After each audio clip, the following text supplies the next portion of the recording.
जिन students ने 2-3 मेरा ख्याल है 2 या 3 मिस किए आपने, वो वीडियोस मौजूद हैं, उनको आपने देख लेना है। ना समझ में आए फिर मुझसे डिस्कस कर लेना, ठीक है। वैसे सारा ऑन स्क्रीन ही है, मतलब उसमें कुछ ऐसा नहीं है कि समझ में ना आए, आराम से आपको समझ आ जाएगा, ठीक है जी। 404 पेज एरर, इसको अब हम पहले डिस्कस करेंगे, ठीक है। इसके बाद हमने रोबोट डिस्कस करना है जो हमारे आज के टॉपिक्स हैं। 404 एरर पेज, अक्सर आपकी पेज खोलते हो, कोई वेबसाइट खोलें तो उसकी जगह पर ये वाली स्क्रीन आ जाती है, 404 एरर शो हो जाता है, ठीक है।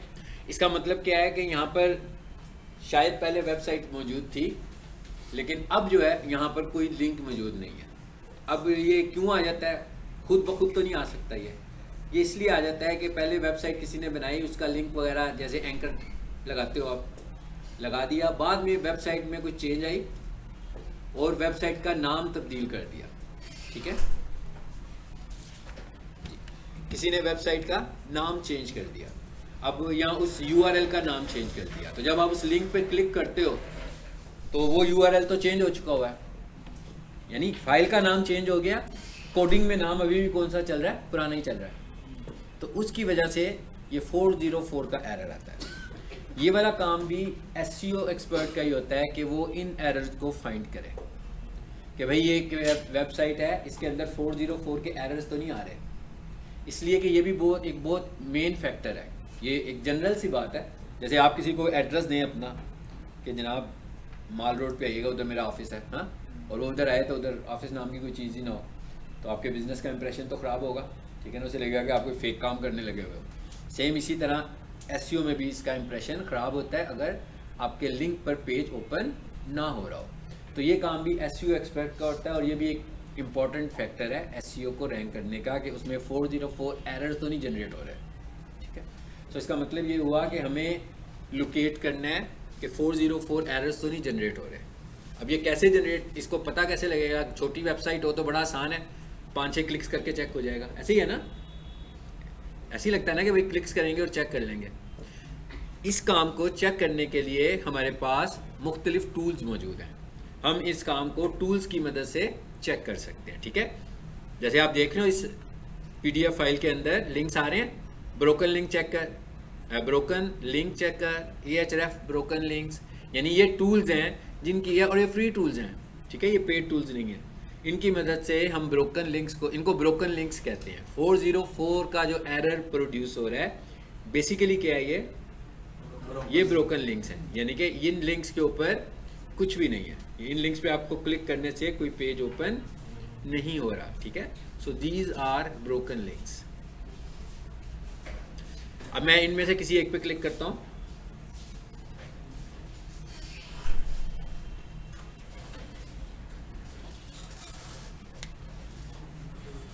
जी, ठीक, ये वाला टूल आ गया। ये क्या लिखा हुआ है जी? Free check for broken links. इसका मतलब क्या हुआ कि अब कैसे चेक करेंगे? हम इन टूल्स को इस्तेमाल करेंगे। PDF फाइल मैं ग्रुप में शेयर कर दूंगा, ठीक है, आपके ग्रुप में आ जाएगी। इसको आप लोगों ने अपने पास कंप्यूटर पे डाउनलोड कर लेना है ताकि आपको भी लिंक्स का पता लग जाए। यहाँ पर आकर क्या लिखोगे? एंट्री URL बिलो www के साथ, यानी अगर आपने चेक करना है कि इस वेबसाइट में ब्रोकन लिंक्स तो नहीं है, ठीक है, तो हम लिखेंगे www.starscollege.edu.pk। ये मैंने एक वेबसाइट का नाम लिख दिया और मैंने देखना है कि इसमें ब्रोकन लिंक्स तो नहीं है। और क्या है ये? सिंपल URL देख रहे हो, brokenlinkchecker.com, ठीक है, ये इस वेबसाइट का नाम है, brokenlinkchecker.com। यानी यहाँ पर जाएंगे, आपके पास एक प्रोजेक्ट आया हुआ है SEO करने के लिए। मैंने कहा था ना, बहुत सारी चीज़ें हैं जो आपको SEO शुरू करने से पहले देखनी है, एनालिसिस करना है, ठीक है। और सम टाइम ये भी होगा कि आप किसी के SEO शुरू करने लगेंगे तो वो आपको कहेगा भाई पहले मुझे इस तरह करो, इसका ऑडिट करके दे दो, मेरी वेबसाइट का ऑडिट कर दो। वेबसाइट का ऑडिट करने का मतलब क्या है? यही काम है। ये सारी चीज़ें आपने चेक करनी है उसकी कि भाई इसमें कोई स्पीड इशू तो नहीं है। अगर स्पीड इशू है तो वो आइडेंटिफाई करेंगे, SEO इश्यूज हैं वो आइडेंटिफाई करेंगे, इसी तरह ब्रोकन लिंक्स को चेक करेंगे, ये आइडेंटिफाई करेंगे। It is called audit of website. यानी कि वेबसाइट का ऑडिट क्या है कि हम चेक करेंगे कि इसमें कुछ इश्यूज तो नहीं है, और फिर जो ऑडिट हमारे सामने आ जाएगा तो हम एक एक करके उन इश्यूज़ को रिजॉल्व करेंगे। ठीक है, मतलब जो जो जैसे अभी मुझे पता लग गया जी ब्रोकन लिंक्स हैं, तो अब मैं डेवलपर को बताऊंगा कि ये देखो भाई ये ब्रोकन लिंक्स आ रहे हैं। अब क्योंकि ये एसईओ के बंदे का काम तो नहीं है ब्रोकन लिंक्स को ठीक करना। हाँ, अगर तो किसी आपके क्लाइंट ने वेबसाइट बनवाई और वेबसाइट बनवाने के बाद उसका कोई ताल्लुक नहीं रहा उससे, डेवलपर से, तो लाजमी बात है फिर वो आपको प्रोजेक्ट इसी तरह देगा कि भाई ये काम अब आप नहीं करना है, जो कुछ भी करना है। फिर आपको इन चीज़ों का पता होना चाहिए, या आप किसी से करवाएंगे। तो अब मैंने यहाँ पर एक वेबसाइट लिखी है और मैंने कहा जी फाइंड ब्रोकन लिंक्स, तो उसने फाइंड करने शुरू कर दिया। ये भी एक लिंक पर आया हूं मैं, ठीक है। इस तरह के मैंने आपसे कहा कि और भी लिंक्स हैं। क्या लिखा हुआ बोला, MRR65।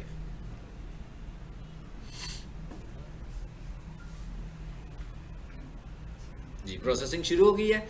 ये क्या करेगा, आपको URL के लिंक्स देगा, आप इस लिंक्स का स्क्रीनशॉट लेकर तो डेवलपर को भेज दें, ठीक है। ये है तरीका ब्रोकन लिंक्स को फाइंड करने का, ठीक है। और मैं दोबारा से वापस PDF में आता हूं। एक Ahref का है टूल है, Ahref सबसे स्ट्रॉन्ग टूल है इस तरह के काम करने के लिए, और बहुत एक्सपेंसिव टूल भी है, यानी कि अगर आप इसे परचेज करो तो एक्स्ट्राऑर्डिनरी एक्सपेंसिव टूल है ये। और ये एक डेड लिंक चेकर है, ये फाइल में सारे लिंक्स ही पड़े हुए हैं। आप इस पर क्लिक करोगे तो आप उस लिंक पर चले जाओगे और वहां जाकर अपनी वेबसाइट का नाम लिखोगे जिस प्रोजेक्ट पे आप काम कर रहे हो। जो एक वेबसाइट है या एक से ज़्यादा वेबसाइट्स हैं, आप उनका नाम लिखोगे तो वो उसको चेक करके आपको बता देगा। ये फ्री है, ठीक है। ये वाला जो ये फंक्शनैलिटी है ये फ्री है। ज़्यादा जो हमें पेड फंक्शनैलिटी लेनी पड़ती है वो कीवर्ड्स के लिए लेनी पड़ती है, कीवर्ड रिसर्च के लिए लेनी पड़ेगी। लेकिन क्योंकि हमारे पास गूगल कीवर्ड प्लानर है सो हमें लेने की ज़रूरत नहीं है। मेरी आवाज़ आखिर में आ रही है, आखिरी स्टूडेंट्स का जी, कोई मुश्किल काम तो नहीं है, ठीक है। लेकिन ये एक एस्पेक्ट है, आगे देखें बता रहे कहां कहां से इश्यूज जनरेट हो रहे हैं। ये एरर्स पेजेस दिखा रहा है आपको, ठीक है।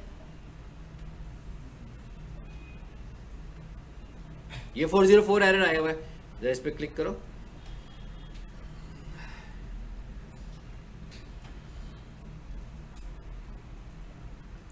इसके अंदर कोई एक जो ब्लॉक बना होगा ना उसका कोई इशू होगा, क्योंकि ये तो पेज पूरा हमारे पास सही खुला है।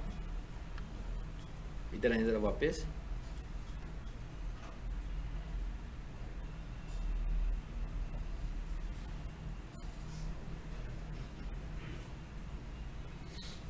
हाँ जी, उसने सोर्स दिखा दिया कहां पर इशू आ रहा है। पहले एक लिखा हुआ था URL और एक लिखा हुआ था सोर्स। तो सोर्स का मतलब क्या है, वो सोर्स कोड दिखाया उसने ताकि अगर किसी ने चेंज करना है तो उसको बता दे कि भाई यहां आकर आपने अपना URL को चेंज करना है।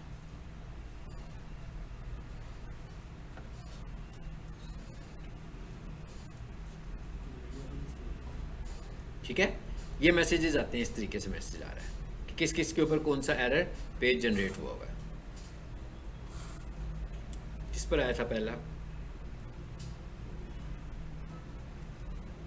ये वैसे मुझे लग रहा है कि रिजॉल्व हो चुके हुए हैं। पहले ये नहीं थे खुलते होते, अभी ये रिजॉल्व हो चुके हुए हैं। ये हमारे क्लाइंट की ही वेबसाइट है, उसको बताया हुआ था एक दफ़ा पहले। तो ये ब्रोकन लिंक चेकर का ये तरीका है, ठीक है। Ahref से भी करके देख लो एक दफ़ा, हाँ इससे भी करके देख लो। और एक काम करने के, जब आपके पास एक से ज़्यादा टूल हो तो लाजमी तौर पर एक से ज़्यादा टूल में उसको क्रॉस चेक ज़रूर करें, ठीक है। हो सकता है कि सम टाइम किसी टूल की एफिशिएंसी ठीक ना हो किसी एक टूल की, तो मल्टीपल टूल से ज़रूर चेक कर लिया करें।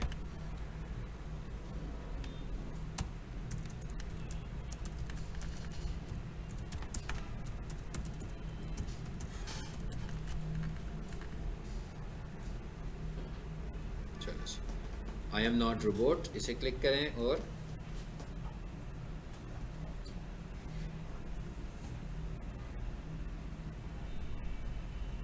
क्या कह रहा है, 0 है। देखे ना, ये इसने प्राइस का भी कह दिया गया। वो जरा काम अगर आप करोगे तो ये क्या लिखा हुआ जी,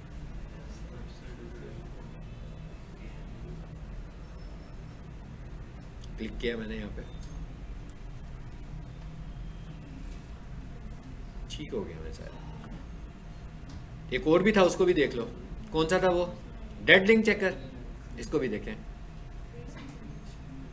चलें जी, अब अगले टॉपिक पर चलते हैं। यहाँ पर भी वो आपसे एड्रेस मांग रहा है, ठीक है।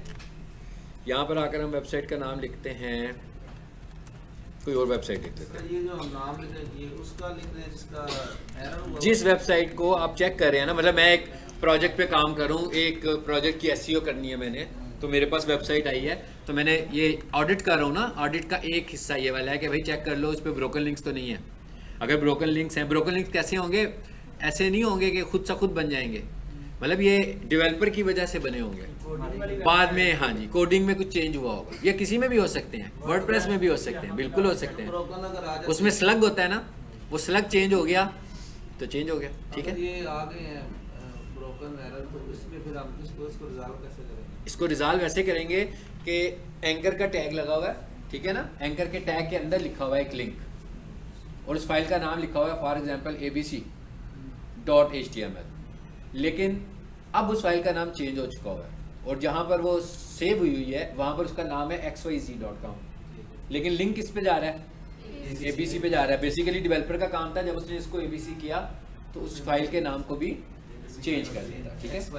यानी कि यहाँ कोडिंग में गलत चेंज हो गई, यहाँ फाइल का नाम चेंज हो गया गलत तरीके से, दोनों को इकट्ठा नहीं किया, इस वजह से ये एरर जनरेट होगा।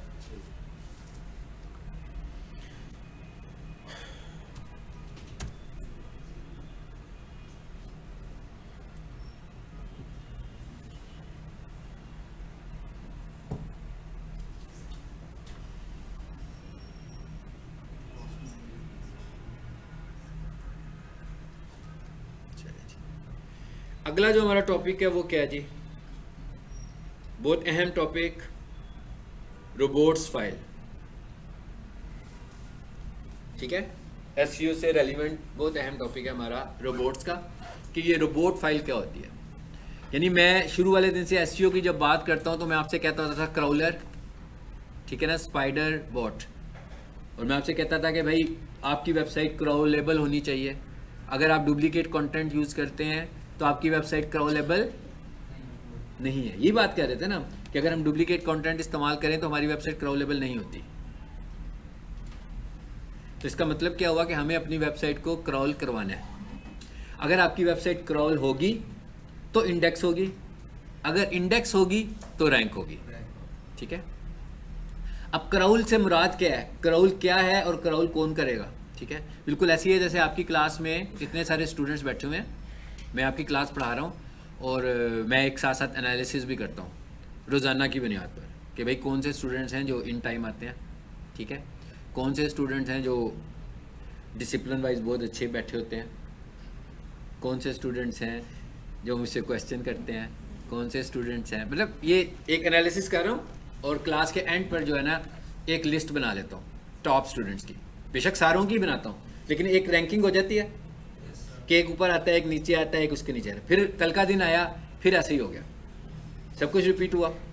हो सकता है कि कुछ थोड़े से नंबर आगे पीछे हो गए नंबर आगे पीछे के नहीं होंगे, किस वजह से होंगे? यानी कि आपकी वजह से होंगे ना, बेसिकली तो आपकी वजह से होंगे। आप में से कोई बंदा ऊपर आने की कोशिश करेगा तो वो बेहतर एफिशिएंसी दिखाएगा थोड़ी सी। बिल्कुल इसी तरह वेबसाइट भी है, जिस वेबसाइट को हम इम्प्रूव कर रहे होंगे, सो बेसिकली गूगल का क्राउलर आएगा और वो क्राउल करेगा वेबसाइट्स को और देखेगा कि कौन कौन सी वेबसाइट्स हैं जो स्टैंडर्ड्स पूरा कर रही हैं। मिसाल के तौर पर एक ऐसी वेबसाइट है, सपोज कर रहा हूँ मैं, उन सारी वेबसाइट्स में से एक ऐसी वेबसाइट है जिसने टोटल एक क्लोन की हुई है, एक वेबसाइट को कॉपी किया हुआ है, तो क्राउलर ने क्या किया, उसको इग्नोर कर दिया। यानी कि उसको क्राउल ही नहीं कर रहा, उसके स्टैंडर्ड भी नहीं वो चेक कर रहा, क्योंकि वो डुप्लीकेट कंटेंट में वेबसाइट आ गई है, ठीक है। अब होगा कि आप मैंने 30 दिन तक ये सारे एनालिसिस किए, उस एनालिसिस करने के बाद अब हो सकता है कि मेरी क्लास में 20 स्टूडेंट्स बैठे हैं, ये भी हो सकता है 500 स्टूडेंट्स बैठे हो। जब 500 स्टूडेंट्स बैठे होंगे तो एनालिसिस गूगल की तरह की हो जाएंगे ना, फिर page 1, page 2, page 3, page 4, page 5 होंगे कि नहीं होंगे? यानी कि पेज 1 पे 10-15 लोग आएंगे, फिर पेज 2 पे 15 लोग आएंगे, पेज 3 पे 15 लोग आएंगे। तो अब जो मेरा पेज 1 है उसके ऊपर 15 स्टूडेंट्स आ जाएंगे टॉप के, और जो पहले, दूसरे, तीसरे और चौथे नंबर पर होगा वो वाले स्टूडेंट्स होंगे जो मोस्टली मेरे स्टैंडर्ड्स को फॉलो कर रहे होंगे, ठीक है। अब ये प्रोसेस क्या हुआ, यानी इसका मतलब ये रैंक कर गए 30 दिनों के बाद, स्टूडेंट रैंक कर गया ना, एक स्टूडेंट पहले नंबर पर आ गया। यही हम कह रहे हैं कि जब हम एसईओ कर रहे हैं तो बेसिकली हो क्या रहा है, सबसे पहले गूगल का क्रॉलर, किसी भी सर्च इंजन का क्रॉलर आपकी वेबसाइट को क्रॉल कर रहा है। अगर वो क्राउलेबल है तो क्रॉल हो रहा है ना, अगर वो क्राउलेबल ही नहीं है वेबसाइट, यानी कि उसके अंदर इस तरह के कुछ प्रॉब्लम्स हैं जिसको वो कंसीडर नहीं करता, जिसमें मैंने आपको सबसे बड़ा फैक्टर क्या बताया, डुप्लीकेशन का, कि आपकी वेबसाइट में डुप्लीकेट कंटेंट लगा हुआ है तो वो वैसे ही इग्नोर कर देगा। आपकी वेबसाइट मोबाइल फ्रेंडली नहीं है, वो वैसे ही इग्नोर कर देगा। आपकी वेबसाइट को उसने पहले मोबाइल पे क्रॉल करना है, फिर डेस्कटॉप पीसी पे करना है, दोनों के अलग-अलग स्टैंडर्ड्स हैं, लेकिन उसने अपना जो स्टैंडर्ड बनाया हुआ है वो मोबाइल बनाया हुआ है, ठीक है। सो पहले उसने मोबाइल पे करना है, फिर उस पर करना है। अब पहले उसने क्रॉल किया, क्रॉल करने के बाद उसने इंडेक्सिंग की और उसके बाद उसने रैंक कर दिया। अब ये जो क्रॉल करना है, तो इसका मतलब क्या हुआ कि गूगल के क्रॉलर को मुझे भी तो बताना है, कुछ थोड़ी सी इन्फॉर्मेशन दूं, तो उसके लिए आसानी पैदा करने की जरूरत है ना। कि भाई तुमने क्रॉल करना है तो ये मेरी वेबसाइट है, ठीक है, और ये मेरी वेबसाइट का पूरा डाटा है, मिसाल के तो मैं कहता हूं ये पूरा फोल्डर है भाई, इस पूरे फोल्डर में से इन चीज़ों को क्रॉल करना और इन चीज़ों को क्रॉल ना करना, इसलिए कि मुझे उनकी क्रॉलिंग नहीं चाहिए, मतलब वो मेरी रैंकिंग से रेलिवेंट नहीं है, वो उनका कोई रोल नहीं है रैंक करने में, लेकिन वो मेरी वेब फाइलें हैं, मतलब इनडायरेक्ट फाइल्स हैं, मगर मैं उनको रैंक नहीं करवा रहा। मिसाल के तौर पर जैसे मैं कह दूं मैंने एक वीडियो रखी हुई है जो यूट्यूब से आती है, अब वो जो वीडियो की MP4 पड़ी हुई है वहां पर, उसको तो मैं रैंक नहीं करवाऊंगा, उसे तो मैंने क्रॉल नहीं करवाना। हाँ, क्रॉल किसको करवाना है, आई फ्रेम के टैग को करवाना है जो मेन पेज पे लगा हुआ है। बात समझ में आ गई? यानी इसका मतलब क्या हुआ कि हमें उसे बताना पड़ेगा कि क्या क्रॉल करो। यानी आप, अगर मैं कहूँ 2-3 रूल्स के हिसाब से बात करूं तो मैं कहूँ उसे ये बताऊंगा कि भाई कौन से क्राउलर ने क्रॉल करना है, किस फोल्डर को या किस फाइल को क्रॉल करना है और किस को क्रॉल नहीं करना। और सबसे एंड पर एक चीज है साइट मैप। साइट मैप पढ़ा था हमने जब सर्च कंसोल पढ़ा था, ठीक है। तो साइट मैप बताएंगे हम रोबोट्स के अंदर कि भाई ये मेरी फाइल का वेबसाइट का साइट मैप है। अगर आपको मेरी वेबसाइट को समझना है तो इस साइट मैप्स को देख लो। तो बिल्कुल ऐसे ही है ना जैसे किसी जगह जाने का जो गूगल मैप है, इसी तरह क्रॉलर का आपकी वेबसाइट पे आने का जो मैप है वो साइट मैप है, ठीक है। साइट मैप हमसे बिल्कुल कोई इसका ताल्लुक वास्ता नहीं है, क्लाइंट से उसका कोई ताल्लुक वास्ता नहीं है। क्लाइंट ने आपके साइट मैप से कुछ नहीं लेना। साइट मैप प्योरली आप किसको दे रहे हैं, क्राउलर्स को दे रहे हैं, ठीक है, कि भाई देख लो मेरा ये साइट मैप है। अब होगा क्या, आसानी होगी कि उसके लिए आसानी हो जाएगी इस वेबसाइट पे आने के लिए। ये सारे काम जो भी मैंने आपको बताए हैं, ये सारे काम हम करेंगे रोबोट्स की फाइल के अंदर, ठीक है। ये वाले सारे टास्क हम कहाँ करेंगे, रोबोट्स की फाइल के अंदर। अब आपको रोबोट्स की फाइल का पर्पस पता लग गया। और रोबोट्स की फाइल को हमने कहाँ पे लगाना है, रखना कहाँ पर है, मेन रूट पर। और जितनी मर्जी वेबसाइट्स हैं, आपके 10 क्लाइंट्स हैं, आपकी 10 क्लाइंट्स की अलग अलग वेबसाइट्स है, हर किसी के अंदर ये इंफॉर्मेशन देने के लिए जो फाइल होगी वो रोबोट्स ही होगी। यानी इसका मतलब क्या हुआ कि रोबोट्स की जो फाइल है उसका नाम फिक्स है, यानी robots.txt, लेकिन इंफॉर्मेशन हर फाइल के अंदर चेंज होगी, मगर फाइल का नाम क्या होगा, सेम होगा। सो अगर हम ये क्रॉस चेक करना चाहेंगे भाई मुख्तलिफ वेबसाइट्स की जो रोबोट्स फाइल बनी हुई है, मैं को देखते हैं यार मुख्तलिफ वेबसाइट की रोबोट्स फाइल।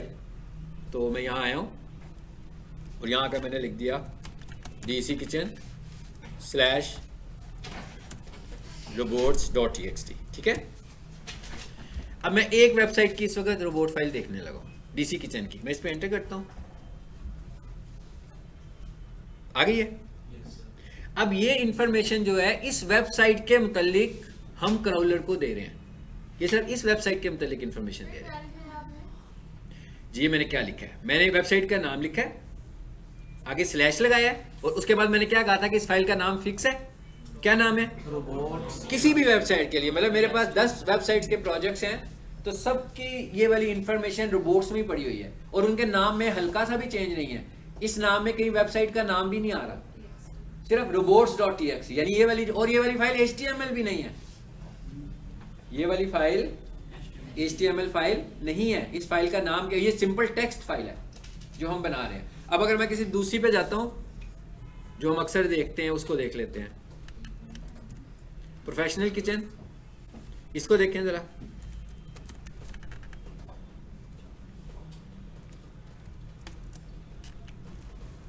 इसकी भी आ गई रोबोट्स फाइल,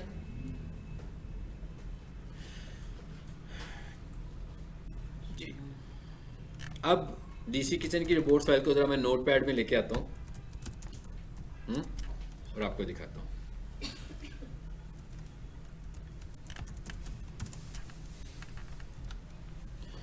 अब ये 3-4 लाइनें हैं जो हमें समझनी है और यही स्टैंडर्ड लाइंस हैं जो हमें किसी की भी रिपोर्ट फाइल बनाने में लगानी है। पहली बात क्या है कि इस फाइल का नाम हमने report.txt रखना है, ये तो फिक्स नाम हो गया। यानी कि ये ऐसे नहीं है कि भाई किसी वेबसाइट का कोई और नाम तो किसी वेबसाइट का कोई और नाम। जैसे आपका जो होम पेज था उसका नाम इंडेक्स था, फिक्स किया हुआ था हमने। इसी तरह जो रिपोर्ट की फाइल है इसका नाम भी हमने फिक्स कर दिया।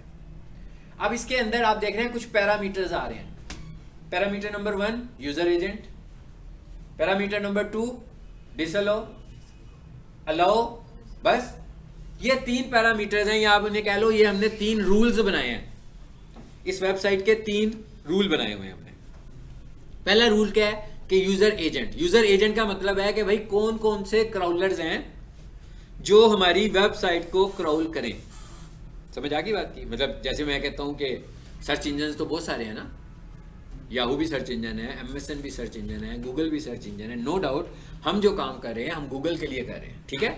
लेकिन हम यहाँ पर उसको क्या कह रहे हैं कि भाई जितने भी ब्ला ब्ला सर्च इंजन है ना, सारे के सारे हमारी वेबसाइट को क्रॉल करें। तो हमने आगे क्या लगा दिया? स्टैटिक। स्टैटिक सबको पता है इसका क्या मतलब होता है? ऑल। किसी भी चीज़ को रिप्रेजेंट करना हो तो हम स्टैटिक लगा देते हैं। स्टैटिक का क्या मतलब है कि हम कोई मेंशन नहीं कर रहे कि भाई एक हो, हम कह रहे हैं जितने भी हैं सारे के सारे। यूजर एजेंट का क्या मतलब हुआ और उसको लिखने का तरीका क्या है? User dash agent small letters में, ठीक है ना, user dash agent colon static, बस सिंपल हमने लगा दिया। एक पैरामीटर हो गया, यानी कि एक पहला रूल डिफाइन हो गया। पहला रूल हमने क्या कहा कि भाई जितने भी क्राउलर्स हैं सब इसको क्राउल करें, तो हमने आगे स्टैटिक लगा दिया। उसके बाद मैंने कहा कि मेरी वेबसाइट जो हमने अपलोड करना सीखी थी, याद है ना आपको, हमने अपलोड की थी फाइल, एक फोल्डर में जाकर फाइलें रख दी थी सारी की सारी वेबसाइट की। अब मैं ये कह रहा हूँ कि उसके अंदर कुछ ऐसे फोल्डर हैं जिसको मैं क्रॉल नहीं करना चाहता। तो आपने देखा था जब मैं आपको होस्टिंग में लेकर गया था तो उसमें एक सिस्टम फोल्डर था, उसका नाम था CGI bin। यानी वो जैसे ही मैंने सब डोमेन या डोमेन बनाऊँ तो ये cPanel खुद ही ये वाला फोल्डर बना देता है, ठीक है। यानी इसका मतलब क्या हुआ, इसका मेरी वेबसाइट से तो कोई लेना देना नहीं है। हाँ, हो सकता है किसी सिक्योरिटी के लिए वो खुद बनाता हो अपने लिए, उसका सिस्टम फोल्डर है। तो इससे तो हमें क्राउल नहीं कराना, तो इसलिए मैंने यहाँ पर सीधा सीधा लिख दिया डिसअलाउ कॉलन स्लैश। आमतौर पर बहुत सारी वेबसाइट पे ये स्टैंडर्ड होगा। उसके बाद आगे क्या लिखा मैंने? Allow colon. इसका क्या मतलब हुआ?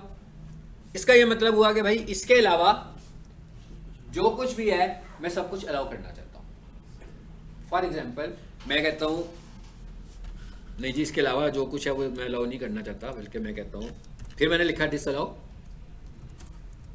कॉलन स्लैश टैम्प, ठीक है। एक और फोल्डर बता दिया मैंने। इसका क्या मतलब हुआ?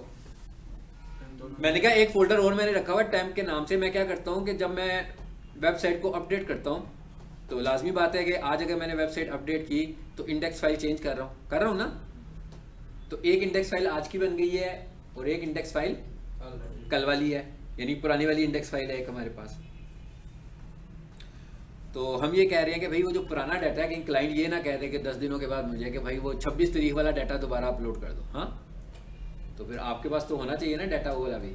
तो मैंने एक टैम्प का फोल्डर बना लिया इधर ही, कि जब भी मैं उसकी फाइल रिप्लेस करूं तो उसकी पुरानी फाइल को मैं टैम्प में रख देता हूँ, ठीक है। तो इसका मतलब क्या हुआ, मेरे पास उसका डे बाई डेट डाटा भी मौजूद है सारे का सारा, जिसको मैं चेंज करने लगा हूँ। अब ये जो टैम्प का फोल्डर है ये तो क्रॉल नहीं होना चाहिए, ठीक है ना, ये तो मैंने बैकअप के तौर पर अपने पास सेव किया हुआ है। तो मैं इसको भी बता दूंगा कि भाई इसको भी क्रॉल ना करो। मेरी बात समझ में आ गई है? ये मैंने आपको एक एग्जाम्पल दिया है। ज़रूरी नहीं है आप चाहें तो इसको वहाँ से रिमूव करें और अपने लैपटॉप पे लें, लेकिन ऑनलाइन रखने का ये फ़ायदा है ना कि अगर आपके लैपटॉप को भी कुछ होगा, किसी वजह से डाटा आपका जाता है, तो ऑनलाइन तो होस्टिंग में सेव है। तो जो चीज़ होस्टिंग में सेव है वो तो सेव है, वो तो आपको मिल सकती है, बेशक आपकी विंडो रहे या विंडो ना रहे, ठीक है। यानी कि यूजर एजेंट, यानी आपको मेरा ख्याल है कि रूल जुबानी याद हो गए होंगे। यूजर एजेंट, डिसअलाउ, अलाउ, और आखिर में क्या है? Site map. साइट मैप भी हम इसलिए बता रहे हैं कि भाई उसने हमारे घर तक पहुंचना है, तो उसके पास साइट मैप अगर होगा तो आसानी हो जाएगी। उसके पास पूरी वेबसाइट का अगर मैप बना होगा तो उसको समझ में आ जाएगी कि मुझे क्या करना है।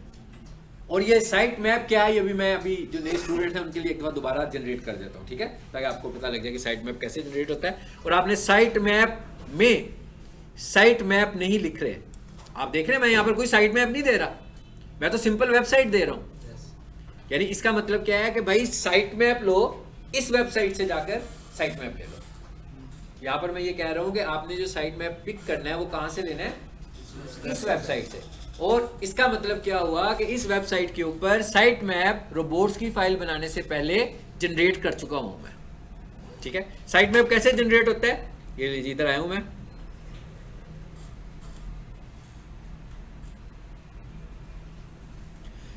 आप लोगों ने अपनी वेबसाइट का साइट मैप बनाना है, आप लोगों ने गूगल पर आना है, क्या चीज खुल गई है, सब बंद करें जी। यहां पर आकर आपने गूगल पे लिखना है, बताएं जरा पुराने स्टूडेंट कैसे जनरेट होगा, मैं भी करूं हाथ आगे के हैं जी, बताएं जरा साइट मैप कैसे जनरेट होगा। साइट मैप जनरेट करना है dckitchen.org का, पुराने स्टूडेंट्स बताएं जिन्होंने पढ़ा हुआ है, प्रीवियस लेसन में पढ़ा है।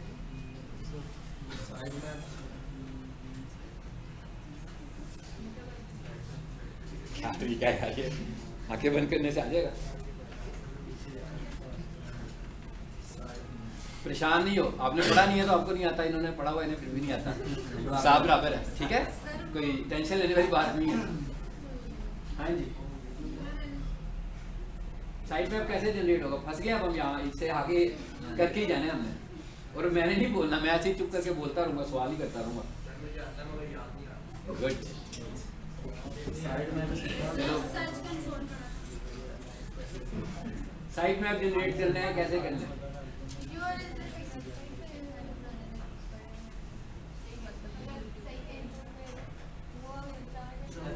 आप सही कह रही हैं, हम कुछ कह ही नहीं रही है, कुछ कहें तो सही पहले, फिर हमें पता लगे आप गलत कह रही हैं कि सही कह रही हैं। देखें ना, उसने भी इतना अच्छा जवाब दिया, उसने कहा कि मुझे पता है लेकिन मैं बता नहीं सकता अभी, ठीक है।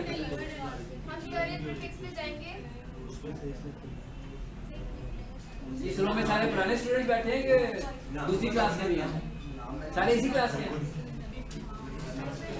आप इस क्लास के हैं?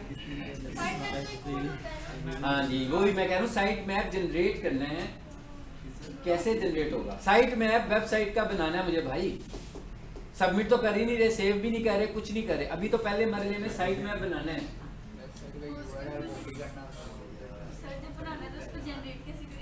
यही मैं यही तो सवाल है, यही तो किया था हमने।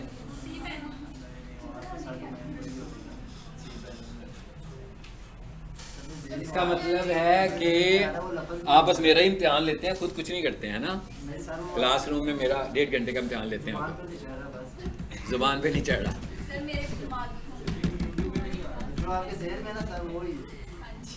जो मेरे जहन में है वो है, और जो आपकी जुबान पे नहीं चढ़ा वो भी है। कोई एक अजीम आदमी, कोई आधा अजीम आदमी निकला है बीच में से यार। हाँ चलो ठीक है, अच्छा ही बताया, बोलो क्या सर्च करना है, यही तो कह रहा हूँ, क्या सर्च करें। डाउनलोड तो तब करेंगे ना जब वो हमारे पास होगा, अभी तो बना ही नहीं है। पहला काम है साइट मैप जनरेट करना। मैंने कहा था कि आपने गूगल से जाकर ऑनलाइन साइट मैप जनरेटर्स की वेबसाइट पर जाना है जो जनरेट करेगा। ये गलत बात है, ये अभी तो बड़े मोहब्बत में मैं मजाक में डील कर रहा हूँ। मैं रंग बहुत जल्दी बदलता हूँ, जरा जहन में रखना आपने, ठीक है। एकदम मैं किसी तरह का होता हूँ और दूसरे ही लम्हे किसी और तरह का भी बन जाता हूँ, ठीक है। नहीं, ये तो गलत बात है ना, अगर आप जो पढ़ा रहा हूँ मैं वो आपको ना आता हो तो ये ठीक बात नहीं है। फिर तो ऐसे ही आप कोर्स लंबा कर रहे हैं, ठीक है। फिर तो किसी दिन मंडे को 9 बजे आए, रात शाम को 6 बजे कोर्स ख़त्म करके घर भेज देते हैं आपको। लंबा करने का तो मतलब है ना आपको कोई चीज़ आनी चाहिए, तो सही बात नहीं है। मैंने आपसे कहा था गूगल पर जाकर आपने लिखना है, ये ऑनलाइन फ्री टूल है जिससे साइट मैप जनरेट होता है, ठीक है। ऑनलाइन मैं लिख रहा हूँ ऑनलाइन साइट मैप जनरेटर, ठीक है। सिंपल लिख दिया हमने, टूल्स आ गए। हमारे बहुत सारे काम फ्री टूल से ही हो जाते हैं। हाँ जब वेबसाइट पे हम काम कर रहे हैं अपने, बहुत सारे काम आप देखिएगा, मैं ऐसे करता हूँ आपके सामने। नंबर 1 लिखा हुआ आ रहा है जी, एक वेबसाइट आ रही है जिसपे लिखा हुआ भी आ रहा है XML साइट मैप जनरेटर। इसकी जो फाइल होती है, जिस तरह रोबोट्स की फाइल का नाम robots.txt है, इसकी फाइल का नाम है sitemap.xml। ये भी फिक्स नाम है, ये भी फिक्स नाम है, यानी कि ये वाली फाइल भी ऑटो जनरेट करवानी है आपने, और ये फाइल डाउनलोड होके हमारे पास आ जाएगी। समझ आई बात? यानी हमें कुछ नहीं करना है इसमें, हमने सिर्फ ऑनलाइन साइट मैप जनरेटर पे जाना है, वहां जाकर अपनी वेबसाइट का बताना है कि भाई मेरी वेबसाइट कौन सी है, वो उस वेबसाइट का साइट मैप बना देगी। साइट मैप क्या है? साइट मैप बेसिकली वो आपकी पूरी वेबसाइट का एड्रेस अपने पास स्टोर कर लेती है। या ऐसी है जैसे हम गूगल पे किसी को लोकेशन भेजते हैं, इसने क्या करना है, आपकी वेबसाइट पे है क्या बेसिकली। अगर मैं आपकी वेबसाइट का स्ट्रक्चर देखूं तो क्या स्ट्रक्चर है, उसमें कुछ टैब्स बने हुए हैं, होम का टैब है, अबाउट अस का टैब है ना, वो ये सारा स्ट्रक्चर अपने पास सेव कर लेती है। और ये स्ट्रक्चर जब सेव हो गया तो गूगल को इससे कुछ हेल्प मिल रही है? मैं कह, ये जब स्ट्रक्चर सेव हो गया तो गूगल को इससे क्या हेल्प मिलेगी कि गूगल ने जब आना है उसको आसानी होगी ना मुझे कहाँ फिरना है। एक और बात आपने याद रखनी है कि जो रोबोट्स की फाइल है, रोबोट्स की जो फाइल है उसमें हमने इंफॉर्मेशन दी है कि भाई क्रॉलर आ रहा है, क्रॉलर का एक स्पेसिफिक टाइम होता है किसी भी वेबसाइट पे आने के लिए। ऐसे नहीं है रोबोट क्रॉलर जो फारग नहीं है कि बस घूमता फिरता ही रहता है, हर वेबसाइट के लिए उसने एक टाइम रखा हुआ है, और वो कितना टाइम है किसी को भी नहीं पता कितना टाइम है। ये टाइम उसने खुद से इंटेलिजेंटली डिसाइड करना होता है कि वेबसाइट कितनी अच्छी बनी हुई है, उसका कंटेंट कितना ज्यादा है, और it is called crawl budget. इसका जो क्रॉल टाइम होता है इसे हम बोलते हैं क्रॉल बजट, कि उसका क्रॉल बजट क्या है।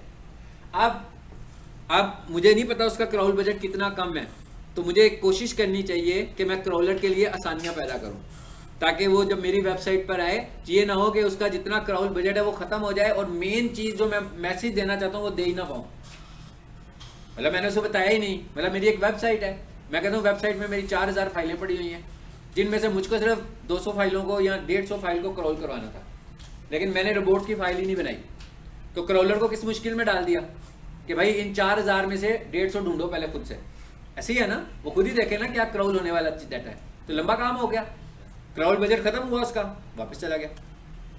फिर नेक्स्ट टाइम आएगा, फिर देखेगा समझ नहीं आएगी अपने बजट के मुताबिक, फिर वापस चला जाएगा। इसका मतलब ये हुआ कि आपकी तो वेबसाइट क्रॉल ही नहीं हो रही, क्रॉलर आ भी रहा है उसके बावजूद क्रॉल नहीं हो रही, इसीलिए हम रोबोट्स की फाइल बना रहे हैं। ठीक है, ये मकसद है रोबोट्स की फाइल बनाने का। अब वापस आ जाते हैं साइट मैप बनाने पे। सो ये टूल है हमारे पास साइट मैप का, इस पे क्लिक किया मैंने जी, सिंपल आगे यूआरएल आ गया आपके पास। तो आपने जिस वेबसाइट का बनाना है, जैसे मैंने यहाँ पे लिखा हुआ आ रहा है जी नजीब एंड सन्स, इसका मुझे साइट मैप चाहिए, तो मैं क्या करूँगा, स्टार्ट, यहाँ पर आकर यूआरएल टाइप करेंगे, यानी वेबसाइट को कॉपी करके, यूआरएल को कॉपी करके यहाँ लाकर पेस्ट कर दो। जब वेबसाइट खोल लिया आपने नजीब एंड सन्स या प्रोफेशनल किचन जो भी है abc.com, उसे कॉपी करो यूआरएल एड्रेस को और यहाँ लाकर पेस्ट कर दें, और उसके बाद क्या करें, स्टार्ट करें। चलो जी, बनना शुरू हो गया, ये साइट मैप जनरेट हो रहा है। ठीक है, बन गया। आगे क्या लिखा हुआ आ रहा है, व्यू साइट मैप डिटेल्स। जी, इसमें फाइल नेम अभी आने लगा है, आपको नजर आ जाएगा खुद ही। ठीक है जी, क्या लिखा हुआ आ रहा है जी, download your site map file, यानी कि जनरेट हो चुकी है। अब मुझे वो फाइल चाहिए और मुझे इस फाइल को कहां लेकर जाना है, एक तो मुझे इस फाइल को अपनी वेबसाइट पे अपलोड करना है जहां पर मेरी मेन वेबसाइट पड़ी है, नंबर 1। नंबर 2, इसका रेफरेंस मुझे रोबोट्स की फाइल में देना है, जब अभी आपने देखा भी है, और वो मैंने नाम से भी नहीं दिया ना, नाम से सिर्फ लिखा था साइट मैप। तो रोबोट खुद ढूंढ लेगा कि भाई इसका साइट मैप मैंने ढूंढना है, कहां पड़ा हुआ है, इस यूआरएल पे पड़ा हुआ है। उसके बाद जब हमने इसका सर्च कंसोल बनाया तो वहां जाकर भी हमने अपने साइट मैप को सबमिट करना है। ठीक है, ये काम है साइट मैप के। आ जाए जी जरा वापस। अब इसको मैं डाउनलोड का बटन पे क्लिक करता हूं, लेकिन उससे पहले जरा मैं देखूं डाउनलोड पे पहले से तो कोई साइट मैप नहीं पड़ा हुआ। ये मैं अपने लैपटॉप के हवाले से देख रहा हूं, आपके कंप्यूटर में तो नहीं होगा ना, नहीं है ना, पड़े हुए हैं, इनको डिलीट कर दें, ये पढ़ाते हुए बने हुए हैं ना, इसको डिलीट करें। डाउनलोड का बटन प्रेस करते हैं,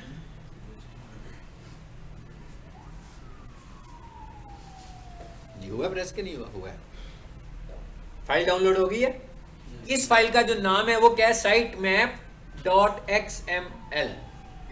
ये भी HTML फाइल नहीं है, ये वाली फाइल भी HTML फाइल नहीं है। इस फाइल का नाम है साइट मैप डॉट XML। ठीक है, बस ये फाइल सेव होगी मेरे पास। अब मैंने क्या करना है, अपनी होस्टिंग में जाना है, यानी cPanel में जाऊंगा जहां पर मेरी वेबसाइट अपलोड हुई हुई है, वहां पर जाकर मैं इसको सिंपली तौर पर अपलोड कर दूंगा। ठीक है,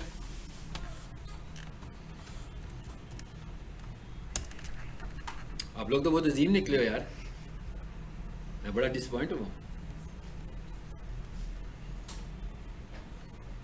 मैं तो समझ रहा था कि SEO एक्सपर्ट हैं सारे।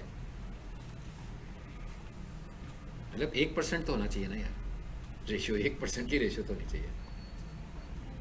इतनी कम रेशियो तो नहीं ना, मतलब कोई 2 लोग बता देते तो मुझे हौसला हो जाता कि ठीक है।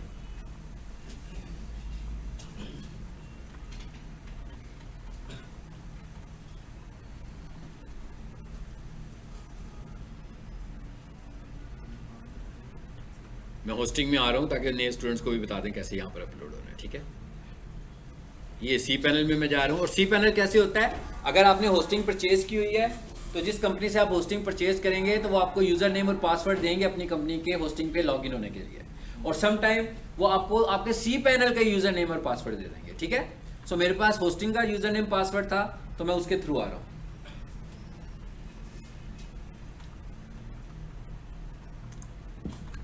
फाइल मैनेजर, आपकी वेबसाइट जो होती है cPanel के अंदर फाइल मैनेजर से अपलोड होती है जी। पब्लिक HTML ये वाला फोल्डर cPanel के अंदर कॉमन फोल्डर होता है जिसमें आपकी वेबसाइट पड़ी होती है। अगर एक आपके पास सिर्फ मेन डोमेन है तो एक ही फोल्डर अंदर आपके पास एक ही डाटा नजर आ रहा होगा, क्योंकि इसके अंदर आप देख रहे थे ना मैंने कितनी सारी सब डोमेन्स बनाई हुई हैं, तो इसके अंदर बहुत सारी सब डोमेन्स आ रही हैं। जैसे देखिए नजीब एंड सन्स आ रही है, नजीब सॉल्यूशंस आ रही है, तो हम किसकी बात कर रहे थे, नजीब एंड सन्स की। तो हम इस पे आ जाते हैं, ये गलत जगह पे चले गए हैं। अप वन, ये देखिए ये विंडोज की तरह बिल्कुल अप वन लेवल। चलो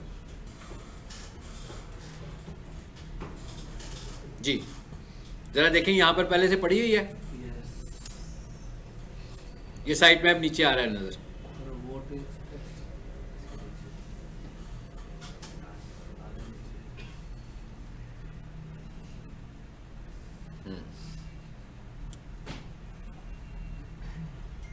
चलो,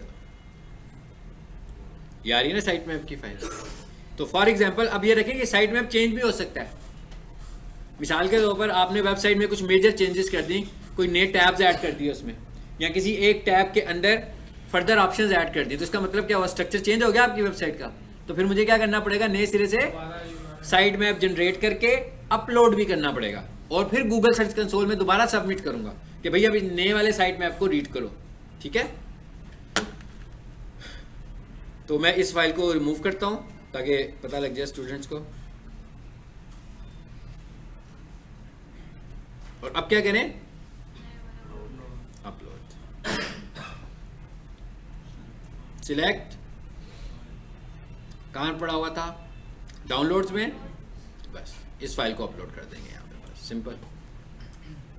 ठीक हो गया, तो ये अपलोड करने का तरीका था। इसके बाद हमने जिस सर्च कंसोल में इसको बनाया हुआ, मुझे भी नहीं याद वैसे किस में बनाया था हमने, बल्कि शायद मैंने तो रिमूव कर दिया था।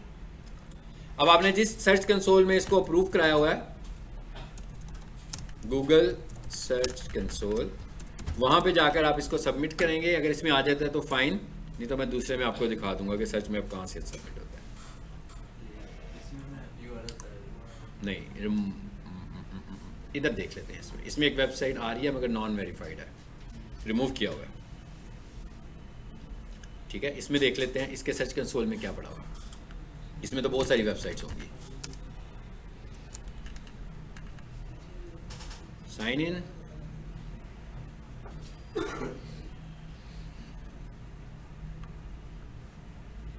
आ रही है ना, बहुत सारी वेबसाइट्स आ रही हैं। चलिए अब हम इनमें से किसी एक को चूज कर लेते हैं। इनमें से वो वेबसाइट नहीं है वैसे, ये ले लेते हैं, ये वेरीफाइड ही है ना। देखिए ये साइट मैप लिखा हुआ है, आपने यहाँ पे साइट मैप पे आना है दोबारा से, और यहाँ आकर ये सर्च कंसोल में साइट मैप सबमिट करने का तरीका है। हाँ, पहले जनरेट किया, वेबसाइट पे अपलोड भी कर दिया, अब यहाँ आकर सबमिट करने का क्या तरीका है, इस फाइल का नाम लिखना है आपने, बस, और कोई खास काम नहीं करना। तो ये कहाँ से पिक करेगा, आपकी वेबसाइट से पिक करेगा। वेबसाइट पे अपलोड कर दिया ना हमने, तो इसने साइट मैप को आपकी वेबसाइट से पिक करना है। ठीक है,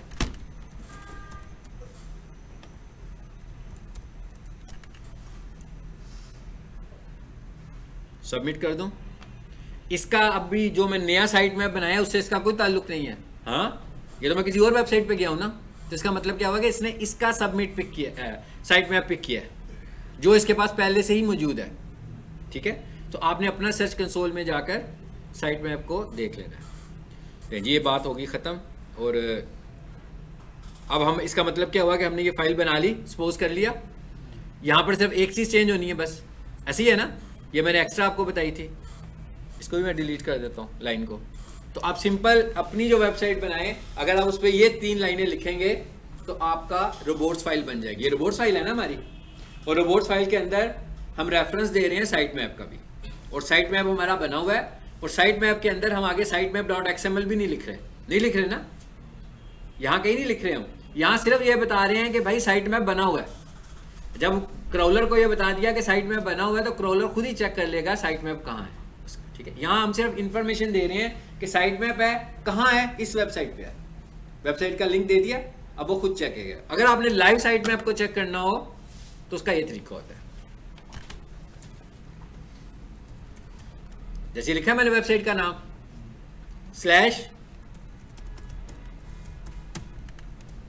/G आ गया।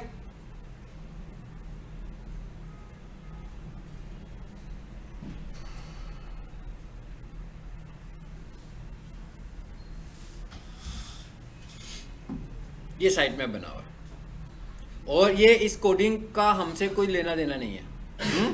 क्लाइंट जो आपकी वेबसाइट को विजिट कर रहा है उससे इसका कोई काम नहीं है, इसका सारे का सारा कंसर्न जो है वो क्रॉलर के साथ है।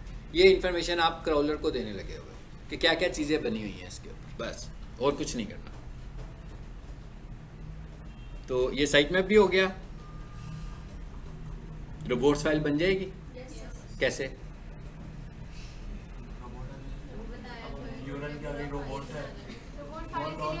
हाँ, सबसे पहले क्या मैं कह रहा हूँ, आपने रोबोट्स फाइल बनानी है, सबसे पहले क्या करोगे,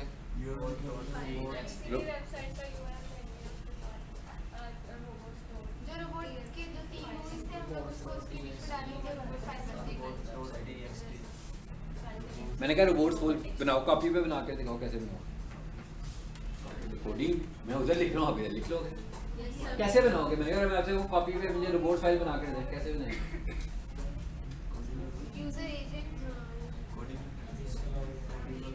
भाई सबसे पहले नोटपैड को लेंगे, है ना, नोटपैड ओपन करके उसके अंदर सबसे पहले क्या लिखोगे, यूजर एजेंट कॉलन स्टैटिक, ठीक है। फिर अगली लाइन में लिखोगे डिसअलाउ कॉलन, अगर कुछ डिसअलाउ करवाना है, अगर नहीं करवाना तो इसे स्किप कर सकते हैं। उसके बाद लिखेंगे अलाउ कॉलन, ठीक है, और उसके बाद लिखेंगे साइट में कॉलन, टाइपिंग होगी सारी जो कुछ चाहिए था। उसके बाद अब इसको सेव करना है, फिर क्या करेंगे भाई, सेव करना है, अपलोड नहीं करना। सेव तो अपलोड होने के बाद होगी ना, अभी तो सेव ही नहीं किया। कैसे सेव करना है? नोटपैड में मुझे बताएं कैसे सेव करना है। ये नाम से, इसका जो नाम है वो हमने रखना है रोबोट्स, और ये HTML नहीं है, ये HTML फाइल नहीं है, ये टेक्स्ट फाइल बनेगी, ठीक है। सिंपली आपने नोटपैड में सेव एज में जाकर इसका नाम टाइप कर देना है रोबोट्स, बस, और कुछ करने की जरूरत नहीं है, ठीक है। बन गई?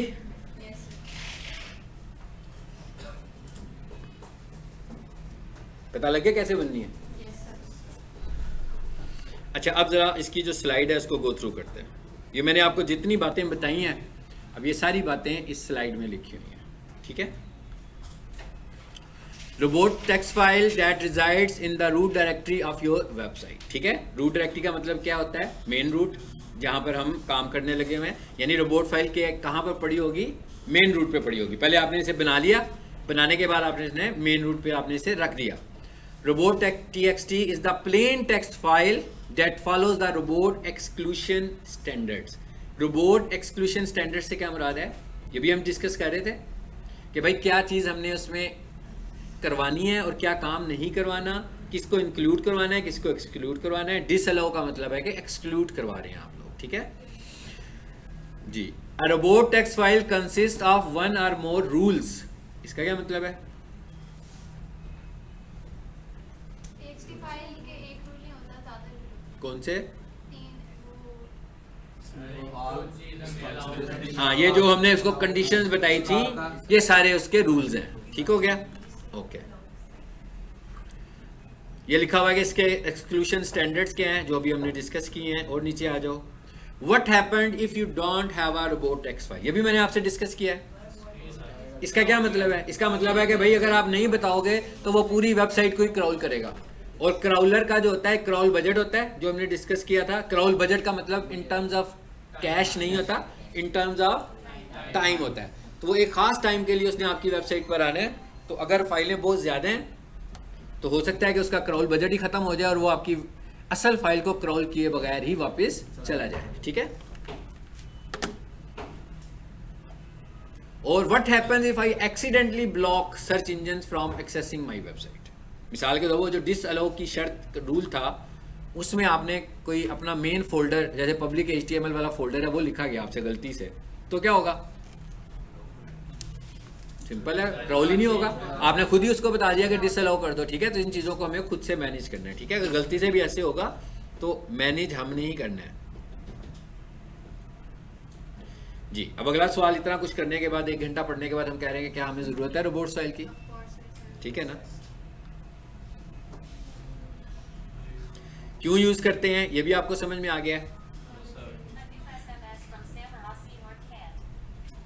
ठीक हो गया. बहुत शुक्रिया आपका. अच्छा, उसके बाद आपने अब मुख्तलिफ वेबसाइट्स के रोबोट्स देखने हैं, तो यहाँ लिखा हुआ आ रहा है फेसबुक का रोबोट देखना है तो facebook.com/robot. ये तो आपको सब समझ आ गया. तो आप अपनी अंडरस्टैंडिंग के लिए, अगर आपके पास टाइम हो, मतलब इतने मसरूफ़ लोग हैं आप, तो मुख्तलिफ वेबसाइट्स के रोबोट्स फाइलें आपने देखनी है. फेसबुक पर जाकर रोबोट फाइल देखो, याहू पे जाकर रोबोट फाइल देखो, twitter.com जो है उस पर जाओ, उसकी रोबोट्स फाइल देखो. सबकी रोबोट्स फाइल आप देख सकते हो, सबके साइट में आप देख सकते हो. ऐसे ही है ना, कोई बंदिश तो नहीं है, किसी का लॉगिन तो नहीं करना पड़ेगा. सिर्फ वेबसाइट का नाम लिखना है, आगे robot.txt लिखोगे तो रोबोट नजर आ जाएगी. sitemap.xml लिखोगे तो साइट मैप नजर आ जाएगा. ठीक है. हाँ जी. 2 important things to know about robots file. कि ये जो रोबोट्स के अंदर जो हम इंफॉर्मेशन दे रहे हैं, इस इंफॉर्मेशन का मतलब है कि हम कुछ इंफॉर्मेशन ही दे रहे हैं रोबोट्स को, क्राउलर्स को. मतलब इसका मतलब ये भी नहीं है कि हमने क्राउलर को कोई ऑर्डर पास कर दिया है कि भाई ये क्राउल करना है. अब वो क्राउल करता है नहीं करता, ये क्राउलर की अपनी बात है. ठीक है. मतलब वो एग्जैक्टली 100% आपकी इंफॉर्मेशन को ऑर्डर समझ के ओबे नहीं करेगा. और ये अगर आपका क्राउलर क्राउल नहीं कर रहा तो सर्च कंसोल में जाकर हम उसे फोर्सफुली भी क्राउल करवा सकते हैं. और जब हम उसे कहते हैं कि भाई इंडेक्स करो मेरी फाइल को, तो इसका मतलब होता है कि वो 48 आवर्स उसने लेने होते हैं. इंडेक्स 48 to 72 आवर्स लेने होते हैं, तो वो उस टाइम पे कर देता है. और ज़्यादातर क्राउलर आपकी वेबसाइट पे उस वक्त आता है जब आपकी वेबसाइट पे अपडेटेड कंटेंट हो. यानी मसलन मैंने एक वेबसाइट 2 साल पहले बनवाकर छोड़ दी है, तो हो सकता है कि क्राउलर भी कहे कि यार ठीक है, जो डाटा मेरे पास पड़ा हुआ है इसका फाइन वही सही है, चेंज तो इसमें आती नहीं है कोई. ठीक है. तो ऐसी वेबसाइट जिनको बार बार अपडेट किया जाता है, इंफॉर्मेशन अपडेट होती है, जैसे मैं कहूँ OLX की वेबसाइट है, उसमें बहुत डाटा आता है. फेसबुक पे कितना पोस्ट वगैरह लग रही होती हैं. तो ऐसी वेबसाइट्स जिनके ऊपर अपडेटेड डाटा बहुत फ्रीक्वेंटली अपलोड हो रहा हो, ठीक है, उसके ऊपर क्राउलर के आने का टाइम बहुत ज़्यादा होता है. यानी बहुत ज़्यादा आता है कि ताकि वो देख ले. और जैसे ही आप कोई फ्रेश कंटेंट लगाते हो वो बहुत जल्दी क्राउल हो जाता है, अगर आपकी ये आदत हो कि आप अपनी वेबसाइट को अपडेटेड रखते हैं. ठीक है. उसके बाद उन्होंने कहा कि भाई अगर आपके पास, एक तरीका तो यह है कि क्राउलर को अलहदा कर दें, एक तरीका ये कहता है कि आप अपनी फाइल्स को पासवर्ड प्रोटेक्टेड कर दें. अगर आपकी फाइलों को पासवर्ड लगा होगा तो क्राउलर तो तुम्हें खोल नहीं सकेगा. खोलने के लिए तो पासवर्ड की जरूरत पड़ेगी.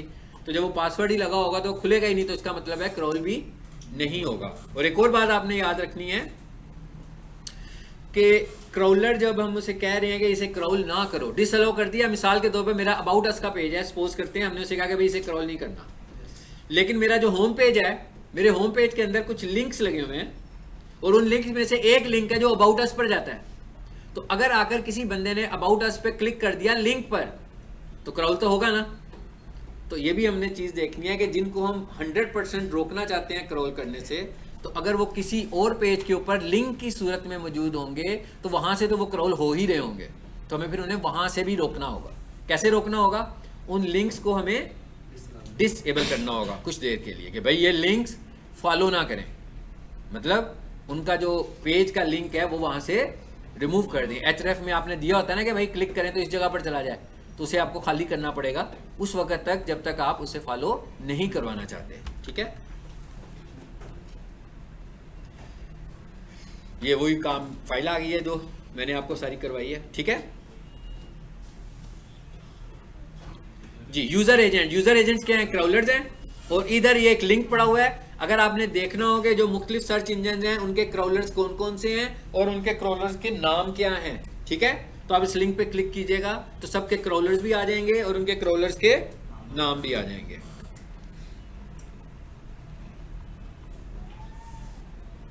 ये सारी वो बातें जो मैंने आपको एक्सप्लेन कर दी हैं, सही है। ये जैसे एक फोटो का फोल्डर पड़ा हुआ है तो इसे डिसअलाउ करवाना होगा तो हम इस तरीके से करवा देंगे। साइट में आप बताते हैं ना एंड पे जाकर, ठीक है।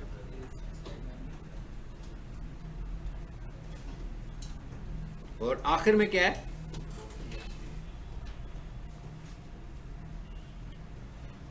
ये नीचे कुछ डेफिनेशन लिखी हुई है, हाँ, जो मैं एक्सप्लेन कर रहा था आपको। और अब हम आ गए इधर से वर्डप्रेस में कि भाई ये जो वर्डप्रेस में रोबोट्स की फाइल है वहां पर ये फाइल कैसे काम करती है। सो वर्डप्रेस में हम इस फाइल को बोलते हैं वर्चुअल फाइल। जैसे वहां पर हमारी तो फिजिकल फाइल थी, आपने देखा मैंने फाइल बनाई, सेव की, अपलोड की। लेकिन अगर आप वर्डप्रेस यूज कर रहे हैं तो वहां पर आपको एसईओ का प्लगइन यूज करना है।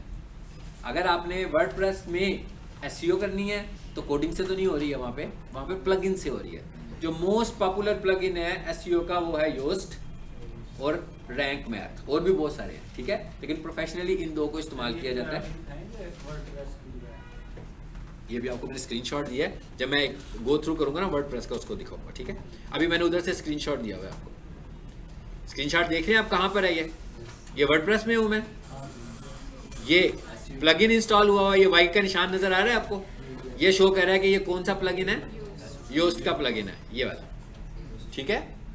यानी ये शो जिसको मैंने ब्लॉग बनाया हुआ है कि ये योस्ट का प्लगइन है। उसके बाद हम फाइल एडिटर में जा रहे हैं और जैसे ही आप उधर जाएंगे तो ये आपको नजर आ जाएगा इसे। यानी आप देख रहे हैं रोबोट्स की फाइल, यानी इसका मतलब क्या है कि आपने प्लगइन इंस्टॉल किया तो रोबोट्स की फाइल खुद ही बन गई।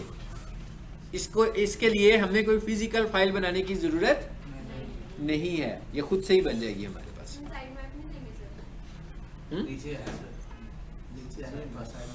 अच्छा ये क्या इसमें नहीं लिखा हुआ ना, लेकिन देना चाहिए हमें, ठीक है।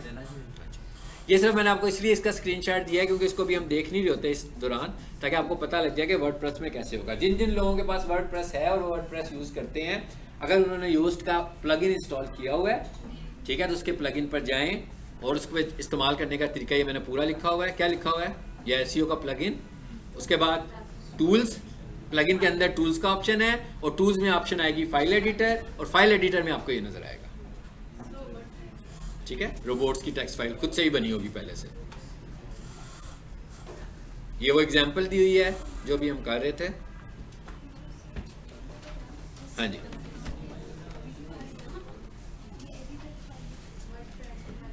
जी ये लिखा हुआ है, ये फाइल मैं भी आप लोगों को ग्रुप में शेयर कर देता हूँ, ये सब लोग अपने पास सेव कर लीजिएगा। ये लिखा हुआ है एसईओ टूल्स और फाइल एडिटर,